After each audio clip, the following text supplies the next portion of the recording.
The city at night wore an unsettling cloak of silence, the streets deserted and dimly lit, shadows lurking in the corners of every alleyway. Clara stepped out of her apartment, the weight of her loneliness pressing down like the thick fog that rolled in from the river. She felt an urge to wander, to confront the whispers of her mind that echoed louder than the city's absence of sound. As she walked, the eerie quiet was broken only by the distant thrum of her heartbeat, a reminder of her solitude in this sprawling labyrinth of concrete. Her thoughts spiraled as she meandered past shuttered shops and flickering street lamps, each step pulling her deeper into the city's heart. The occasional gust of wind carried ghostly murmurs, as if the buildings themselves were trying to share long-buried secrets. Clara peered into darkened windows, half expecting to see a fleeting shadow or a glimmer of life, yet they remained unyieldingly empty. With every corner turned, the city morphed into a living entity, its dark alleys breathing and pulsing with an energy that felt both familiar and alien, as if she were walking through a twisted version of her memories. As she neared an old park, the trees loomed like ancient sentinels, their branches clawing at the night sky.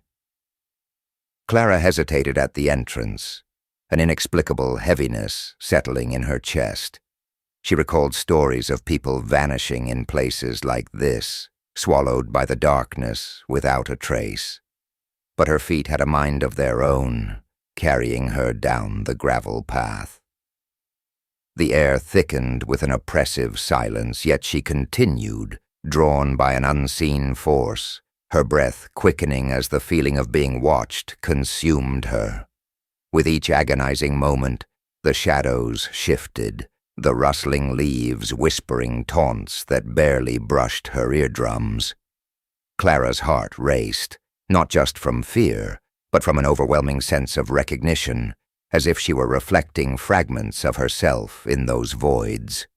Panic surged within her, urging her to turn back, to flee the clutches of the city that had once felt like home.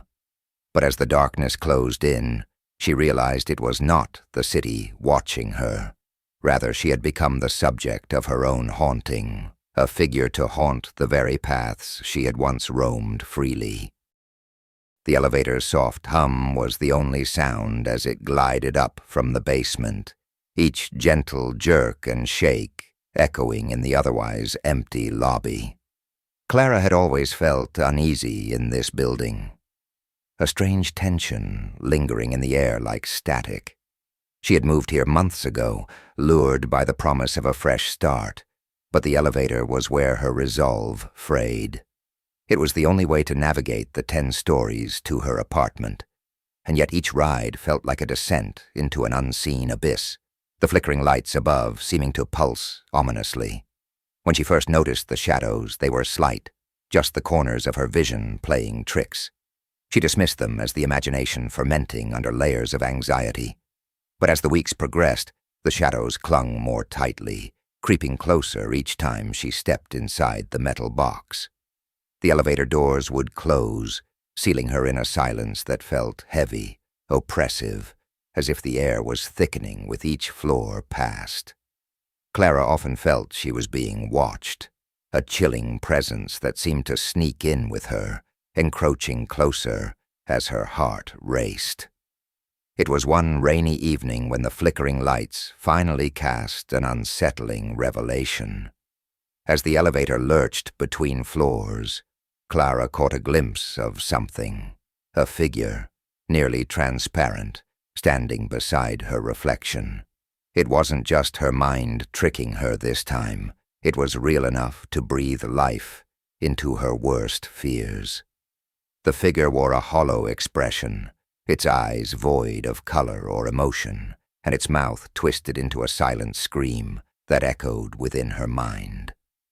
She felt panic rising as the lights dimmed to near darkness, and the elevator lurched violently, almost throwing her to the floor. When the doors finally opened, it was not to her floor but to an empty hallway that stretched into infinite darkness. The figure lingered inside the elevator, its presence heavy and suffocating. Clara had one choice: step out and face the darkness, or remain trapped in the elevator forever, tormented by the entity that now seemed bound to her. She took a deep breath, stepping forward into the unknown, her heart pounding as the doors closed behind her, sealing her fate. The silence engulfed her, and in that moment, she realized that the true horror lay not in what was waiting, but in the acceptance of what she had become. The house stood at the end of a long winding road, shrouded in a mist that lingered like a secret. Its windows were dark, reflecting nothing but the pallor of the moonlight, as if it held its breath, waiting. Neighbors spoke in hushed tones about the strange occurrences that plagued its history, tales of a family who vanished without a trace. Curiosity gnawed at Anna, drawing her closer, compelled by an unshakable feeling that the house was alive, watching her with an intensity that made her skin crawl. Entering the threshold felt like stepping into a past that refused to be forgotten. The air was thick with an unsettling stillness, interrupted only by the soft creaking of floorboards beneath her feet. As Anna wandered through the dimly lit rooms, she discovered remnants of lives once lived, small trinkets, faded photographs, and the echo of laughter that seemed to reverberate off the walls. But each room whispered its own tale of sorrow and despair, amplifying her sense of intrusion into a world that had long since turned cold. Days turned into nights, as Anna returned repeatedly, drawn by an inexplicable pull. She began to lose track of time, immersed in the stories that unfolded within the house. Each visit unraveled new layers of emotion, but with them came an insidious darkness, filling the corners of her mind with doubt and paranoia. Shadows danced just out of sight, voices murmured when she was alone, and reflections in the glass warped her sense of self, leaving her questioning her very existence.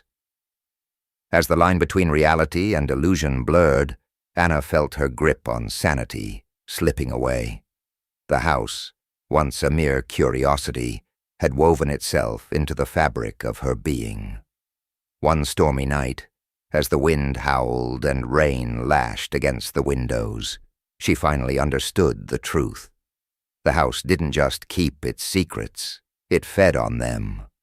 With an overwhelming sense of dread, she realized she was no longer a visitor, but a part of its haunting legacy, forever bound to the shadows that lurked within its decaying walls. The house stood at the end of a narrow street, its windows veiled by heavy curtains, as if guarding secrets too fragile for daylight. Neighbors called it an oddity, not abandoned, but not quite alive. Every night, Grace would hear faint tapping against her bedroom wall, though the other side was nothing but the house's vacant, airless interior. She tried to dismiss it as pipes or settling wood, but the rhythm felt intentional, like a pulse. The unspoken question lingered, pressing against her mind. Who, or what, was trying to reach her? Worse still, why did she feel so certain the house had been waiting for her all along? Grace's unease deepened when she noticed subtle changes in her own home. Books she didn't remember opening would lie splayed on her kitchen counter, pages curling as if read by unseen hands.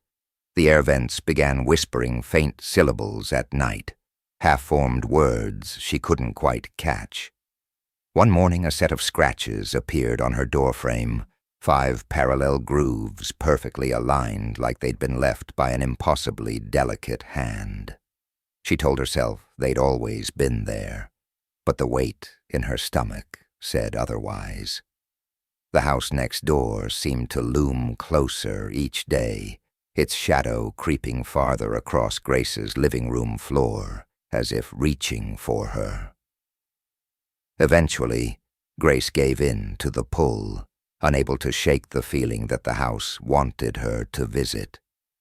The door wasn't locked, though she could have sworn she heard the deadbolt slide open as she gripped the handle. Inside, the air was damp, and the rooms felt larger than they should have been, stretching into unfamiliar shapes, like her reflection in warped glass.